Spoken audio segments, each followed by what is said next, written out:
I opened up my reevaluation and hit the floor. I couldn't believe it. It went from $188,000 to $299,000. That was a 51.9% increase over the last increase. So I'm like, well, that should be an incentive for our mayor and city council to maybe want to back us, go to bat for us. Basically, what I heard back was, in a nutshell, well, if you can't afford it, maybe you might want to think about moving. Property taxes are bleeding Ohio homeowners dry. In fact, here's what some of you had to say in the comments on my channel. BoobTuber says, hey, Lucas County, which is Toledo, raised property taxes an average of 29%, but mine went up 80%. And now I'm paying nearly $6,000 a year in property taxes. Bought the home 7 years ago for $134,000, and now the value has jumped to $232,000. And then Jeff H 3984 says, I live in Pickerington, Ohio, and my property taxes constantly go up. And for practical purposes, there's nothing I can do about it. Property tax is my single biggest expense every month. Being taxed forever on something we already own seems blatantly unfair. So it's clear many Ohioans feel completely hoodwinked from property taxes. Comment below, how much have your property taxes gone up in the past few years? However, there is a grassroots constitutional amendment that could make the Ohio ballot in 2026. And today I'm in Johnstown, Ohio, home of the new Intel Gigafactory, to show you how these property tax hikes are hitting real people and why this issue may soon be on your ballot. Hey, if you're new here, welcome. My name is Jason Ferrier. I am the Ohio housing nerd. I've been a realtor and investor in Central Ohio going on 8 years now. This small town was promised economic growth from companies like Intel, and instead they got crazy, insane property tax increases. This home behind me sold for $500,000 a couple years ago, but the property taxes went up in 1 year over 30%, nearly $1,800 increase in just 1 year. So if you just own one of these homes around here near Intel and your home value's gone up 56%, but you haven't done anything to your home, you haven't sold it, you're still hit with a massive property tax increase simply because the value of your home has gone up. Meanwhile, Intel is getting billions in property tax abatements, while everyday homeowners here get hammered with increasing property tax bills with zero relief. So what gives? Now homeowners across Ohio, and quite frankly across the country, are asking the question we were never supposed to ask. Do we actually own our homes, or are we forever renters to the government? And that's why a constitutional amendment to abolish property taxes is gaining traction in Ohio. If you got any value out of today's video, do me a favor and share it, like the video, and subscribe to my channel. If you own your own home and you feel like a renter to the government because of property taxes, drop it in the comments below. Right now, organizers are gathering signatures here in Ohio to get the amendment on the 2026 ballot. But it's a heavy lift because they need hundreds of thousands of valid signatures to qualify for the ballot. And that takes time. If you're interested in signing the petition, volunteering, or learning more about the initiative, the information is in the description below on how to sign up. Today on the Ohio Housing Nerd, I'm bringing you the full story. You'll hear from two people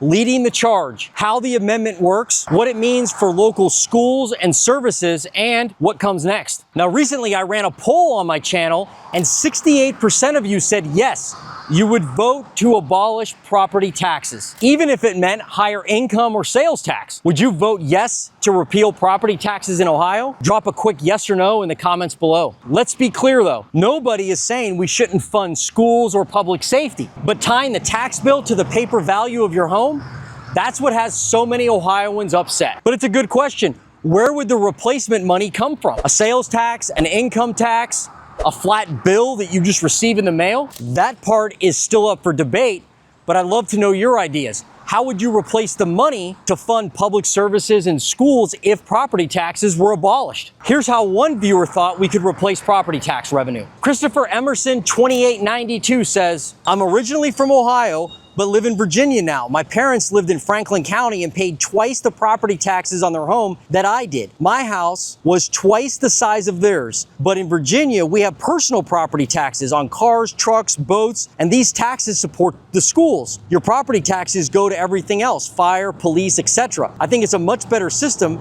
because many more people pay into it. so it's less cost per person. It's an interesting idea, but it proves that there are ways to fund local services and schools without just gouging property tax owners for the whole bill. And speaking of Intel, they're giving away billions of tax incentives just down the street, but yet they can't figure out how to help the local homeowners who support the actual factory and is the very reason why the factory is even coming to Ohio. But now let's meet two people responsible for this growing movement to abolish property taxes in Ohio. And these are clips from the interviews I did with these two folks. I put the links to the full videos in the description below. We'll start with Beth. Beth Blackmar was not looking for a political fight. She really just wanted to retire in peace. But when her century-old Ohio home was reassessed by over $100,000 instantly and raising her property taxes exponentially, she knew something was wrong and something was broken. Beth joined the movement to eliminate property taxes. And today, she's helping through an organization called Citizens for Property Tax Reform. The link's in my description. And I opened it up and I'm going, I almost hit the floor. My house they wanted to take my house value. I'm in a 1911, okay, let me start with this. I'm in a 1911 2-bedroom, all original bungalow in Lakewood, Ohio, right? Cracks, blemishes and all, So I opened up my reevaluation and hit the floor. I couldn't believe it. It went from 188,000 to 299,000. That was a 51.9% increase over the last increase. Seniors, we're anchor homeowners here. We've been here for a long time. We kind of keep everything in place. We keep our yards in good shape and we make the neighborhood look nice. And it's good to have long-term homeowners. When you got long-term homeowners, you've got a stable neighborhood, period. So I'm like, well, that should be an incentive for our mayor and city council to maybe want to back us, go to bat for us. Basically, what I heard back was, in a nutshell, well, if you can't afford it, maybe you might want to think about moving. And that made me madder because that is not the answer. Well, so tell us, Beth, like what exactly is in the amendment that could possibly be on the ballot? Well, it completely abolishes property tax. I mean, the idea is that we get enough signatures to get this put on the ballot and then let the voters decide. Right now, we're just getting signatures to get this put on the ballot. Now, a signature is not a vote. A signature is just saying, hey, you know what? I want people to be able to look at this and decide for themselves, right? Can't bear the entire burden and this is not sustainable. And most importantly, we cannot be putting senior citizens out in the street. We cannot do it. You can't have displaced senior citizens. And that's what's happening now. One of the counter arguments to property tax elimination or even reform in a way is that, hey, where are we going to get the money from for the schools and for police and firefighters and libraries and all that stuff? Everything that is paid by property tax now. But what you're saying is, hey, if we go to, and correct me if I'm wrong, but if we go to an income model where it's income tax based, I would assume then that folks on fixed incomes, a lot of senior citizens, that would alleviate their tax burden because they may not be bringing in as much income as somebody who has two earners in the household and has a kid in the school system. They're obviously, I guess in a way, obligated to pay more tax because they're maybe using it versus a senior citizen who may not be using it and on a fixed income who, through no fault of their own, their value on their house went from $79,000 to $299,000, of which they haven't realized any benefit of that because they don't want to move.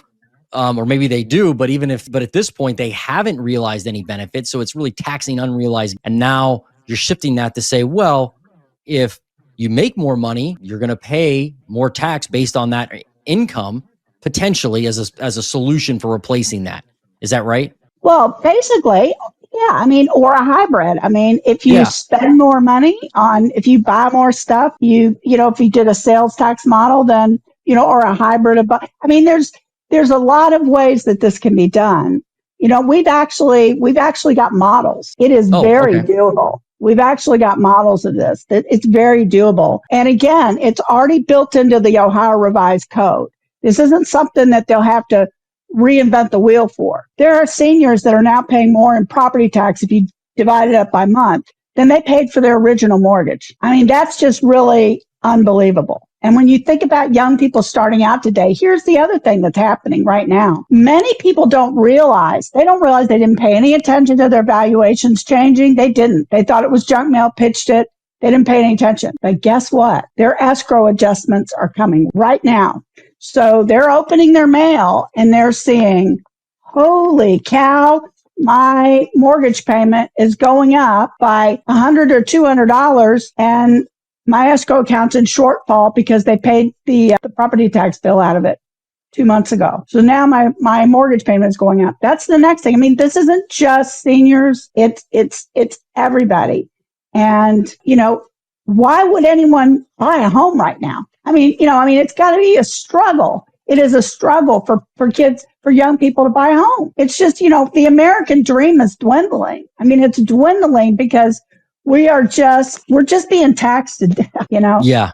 I want people to know that if they are interested in our movement, to please hop on to reformpropertytax.com, put your email address in, put your name in, and sign up with us. We need people who we need everybody who's interested, regardless of, we are nonpartisan, doesn't matter. And if you're interested in circulating petitions, you'll get a welcome letter. And if you're interested in helping us circulate petitions, yay, we need all the help we can get. And if you're not, that's fine too. Be a member, listen to our radio show. We have 7:00 on Tuesday nights. We have a radio show it's a 30 minutes, only 30 minutes.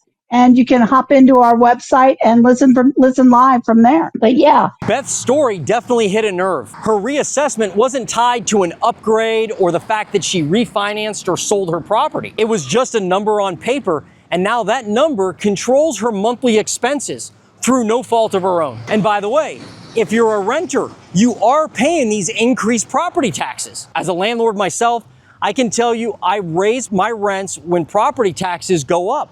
I mean, my business is real estate. I'm a landlord. And if I don't raise the rent, I'm going to lose money every month because of property taxes. Now, I don't want to raise rent, but sometimes you have to because your expenses go up.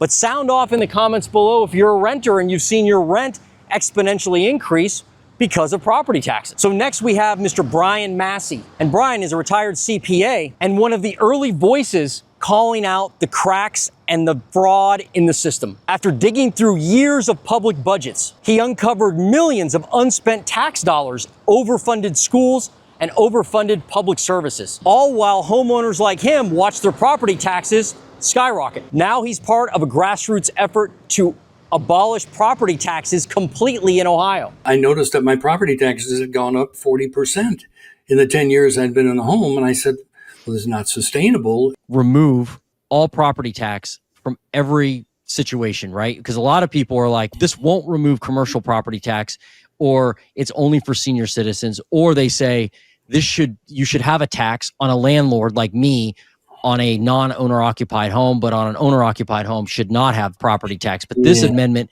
is complete removal, correct? Complete 100% removal, whether you're a homeowner, a commercial establishment, it would be all gone. And I'm saying to the people, those days are over. Don't just accept that. That's your home.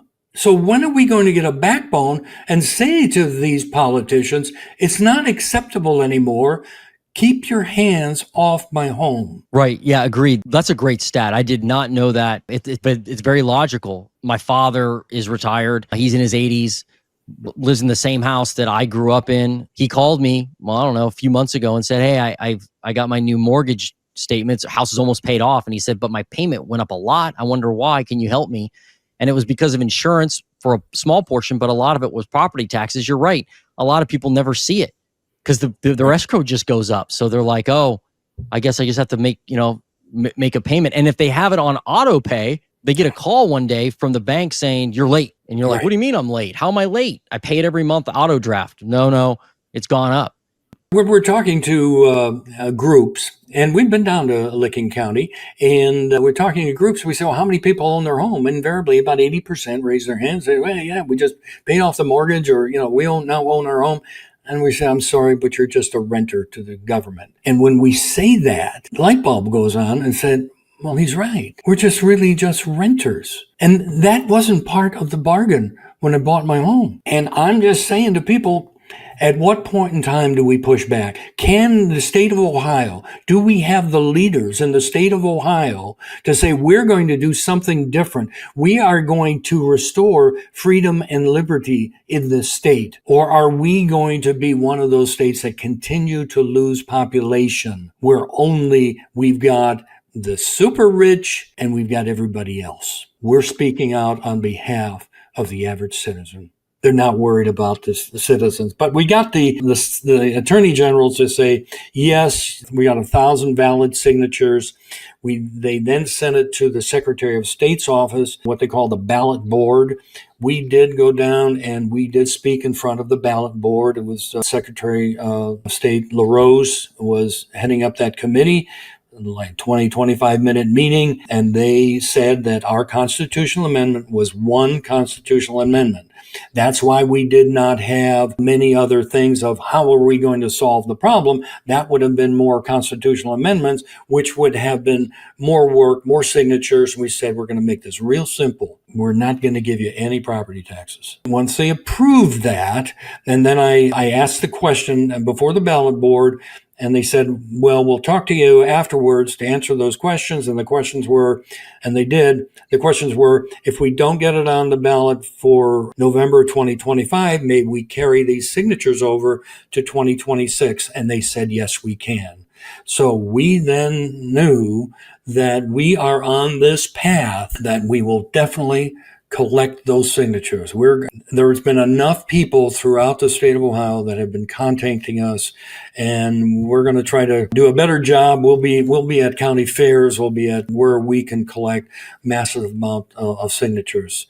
And we don't get it on for 25. We'll get it on for 2026. We're telling legislators, you're going to have over a year to solve the problem. You need to get to work for the people of the state of Ohio.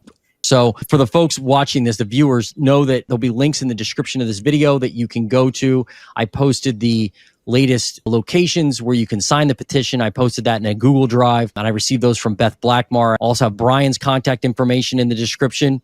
The website that we're continuing to work on is axohiotax.com. It's AXOH tax.com. We're continuing to update that. And Beth does a great job of scheduling the events, and we'll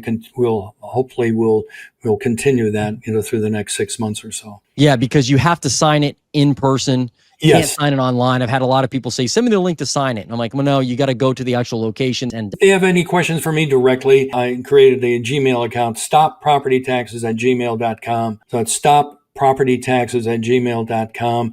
If they have any direct questions for me, I will try my best to answer their questions and provide them with anything they need. Brian isn't just venting. He's a CPA who tracked millions of dollars in unnecessary reserves from agencies like Metro Parks, crime labs, and local districts. When he asked why these services were being overfunded, he was told, don't worry. This way, we won't have to come back to you for another 15 years and ask for more money. Can you believe that? Do you think it makes sense to pay property tax on the paper value of your home? Let me know below. So here's where we are now. Record home prices, record tax hikes, and no real sign of reform from state leaders. In fact, Governor DeWine here in Ohio just vetoed reform to property taxes because he said they still needed time to figure it out. I mean, they've had years and years to figure it out. And property taxes were deemed unconstitutional decades ago in Ohio. But the lawmakers, the politicians, the folks involved have just kicked the can down the road. And whether you support this amendment or not, one thing is clear. The current system is breaking people. If you're a senior, a landlord, a first-time home buyer, or just a family trying to make it and stay in your home, this issue matters. So I'll ask again, would you vote yes to abolish property taxes in Ohio? And if so, how would you replace the revenue? If you want more updates as this issue unfolds, hit subscribe. We'll be covering it every step of the way right here on the Ohio Housing Nerd. And if you want to see the full interviews with Beth and Brian, check them out right here on my main channel.